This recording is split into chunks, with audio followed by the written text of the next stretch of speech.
What's up, guys? Welcome back to the channel. I got another role breakdown for you guys, and this time we're going to tackle the media role. There's a lot of controversy around the role, whether it should exist, shouldn't exist, maybe it should be a part of the rocker boy role. We're going to get deep into it, but don't worry about it. First, we got to take care of some other things. Number one, make sure you join our fan-made Discord for Cyberpunk Red and 2020. We have all kinds of cool tools and resources and general community goodies for you if you're into the Cyberpunk universe. Make sure you follow me on Twitter at JonJonTheWise so you can get updates about my next videos, anything that I'm doing, any secret projects coming up in the future, and pretty much everything else. And anybody in the Los Angeles or Santa Clarita area, I will be hosting for the first time a Cyberpunk Red one-shot adventure, which will be a bi-weekly regular thing at my local FLGS called Green Tower Games. It's going to be on Tuesdays at 7 p.m. Once again, if you follow me on Twitter, you'll know exactly when I'm doing it. And if you go to the Green Tower Games Facebook page, you'll be able to see the events and everything that have to do with our game. All right? Stay tuned. Now, there's a lot of debate about the media role. Does it need to exist? Should it be combined with the rocker boy? What is it about the media that is different than any of the other roles in Cyberpunk? And what makes them different than the reporter that's working for a news channel, holding a microphone, and has a cameraman with them? Well, there's a lot of nuance to it, and there's a lot of variations, and I think there's a clear difference between the rocker boy and the media. So, in this video, I will be talking about what the media role is, examples of the media, and of course, how to make your media interesting. Let's start off the top. The media's special ability is called credibility.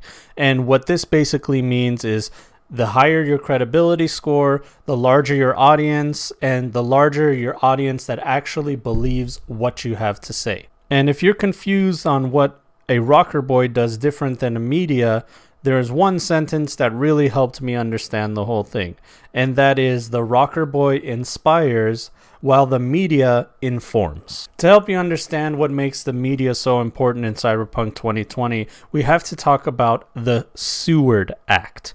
The Seward Act was a bill that was passed that pretty much censored all media. Everything had to go through the government or through official channels before it could be out to the public.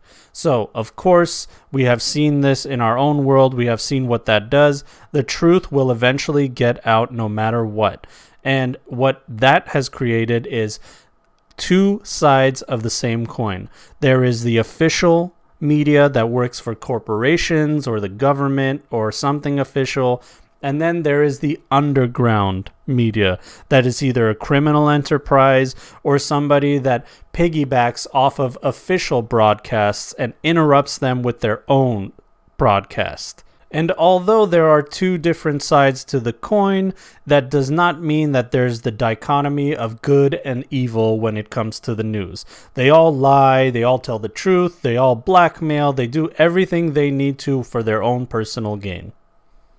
When you're creating your media, you want to keep these things in mind because every media has these tools. A media has contacts, sources, equipment, assistance, funding, and proficiency in using all the platforms available, such as TV or the net or radio or etc. Because you're always out there looking for the truth and always undermining the official story, you're going to have enemies, no matter what. Blackmail, lying, stealing, changing the official story, spinning narratives, all this stuff is undermining the kinds of things that corporations and government entities are trying to get done.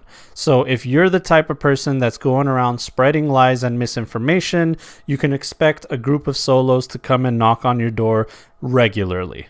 So that's pretty much what a media is. They're a fast and loose cowboy of information. They go around and put themselves in danger just to get the notoriety and credibility they need to continue doing what they're doing. Are they after the truth? Are they after lies? Are they after money? Or what are you? That's the kind of thing a media has to decide. How far will they go for a story? Now let's talk about examples of what a media is. If you are a special ability 1 in credibility, you have no credibility.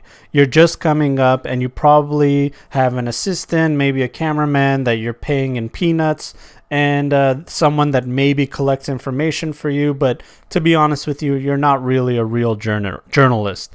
If you're a level 5, you're actually a fairly good media and well known in small circles. You probably have one thing that you specialize in and you're waiting for your big break. You have contacts, sources, equipment that works half the time, and access to public information. If you're a level 10 media, you are globally known, well known, and established. Your credibility skyrockets. Anything you say, anyone will believe. And because of that, you'll have allies in high places. As a level 10 media, you have the phone number of Saburo Arasaka on speed dial. No problem. His personal cell. That's how powerful a media can be. Powerful people want you dead, but on the other hand, powerful people want to keep you alive because you're helping their efforts. You have top of the line equipment. You're the best of the best. Geraldo Rivera times a million. Speaking of Geraldo Rivera, what kind of media would he be? Well, he's obviously a corporate media. He works for a corporation. He's obviously a credibility 10 because when he gets behind a camera and is on a microphone, you know that he's going to give you the juicy details. On the other side of the coin, you have somebody like Joe Rogan.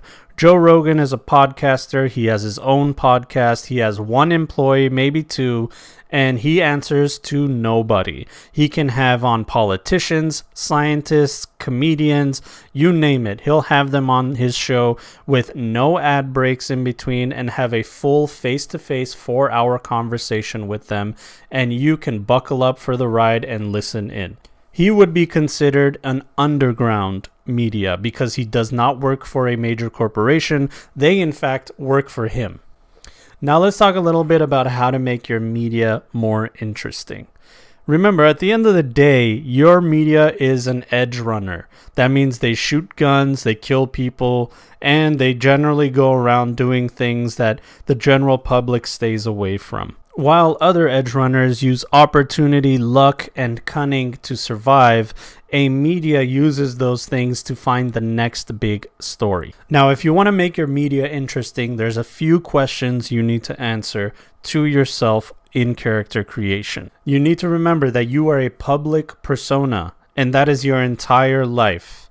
So you have to take that into account whenever you're creating a media. So the question is, who is your audience? How old are they? What is their location? What is the general demographic of your audience? Who are you trying to reach? Is it everybody, children included, the rich, the famous, or are you just into one little niche? Also, how do you reach your audience? Do you use social media? Do you use radio? Are you a news anchor? There's many different forms of entertainment out there where medias can reach people. So you have to decide for yourself, which one are you going to use? Are you a corporate media or are you an independent? Are you criminal or are you lawful? As a media, you also need to ask, who supports you? Who are your contacts? Who funds you? What are your resources? And who are the people that have your back? How do you keep yourself safe when you have solos coming after you or other hired thugs? These are all questions that need to be answered before you make your media.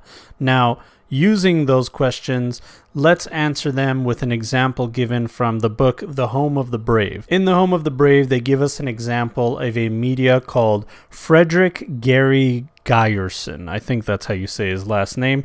And he's a game show host of the dark future. Who is his audience?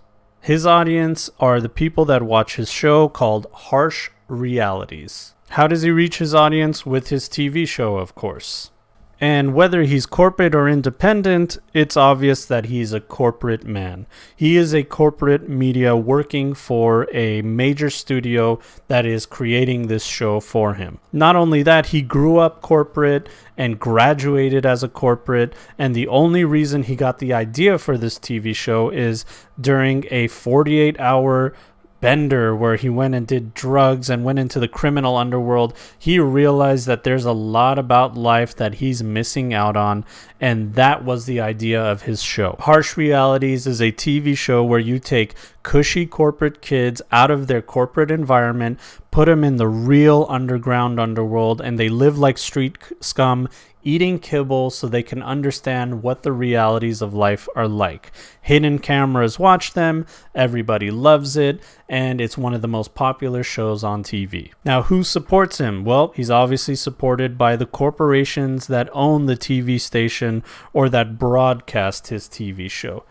Everything is a phone call away. He grew up corporate. Everything that he needs will be given to him. He's the star of the show, and the show cannot go on without him as he has created it. It's safe to assume that he's got solos on his side all the time watching him and making sure that he's always protected. So there we go. Using the questions that I had propositioned for you guys earlier, we were able to break down exactly what kind of media Gary Guyerson is. And by answering these questions, you can realize and really put yourself in the mindset of who your media is, how they live their everyday life, what are the kind of phone calls they make every day, who are the people that they interact with on the streets or privately. All those questions can be answered just by paying attention to the previous things that we talked about. Now, I hope you guys enjoyed that video. I hope you guys enjoyed everything that I had to say about the media role, and I will always have more of these coming in the future. Make sure you guys like, subscribe, follow me on Twitter, and all that good stuff. We'll see you guys on the next one. Thank you. Goodbye.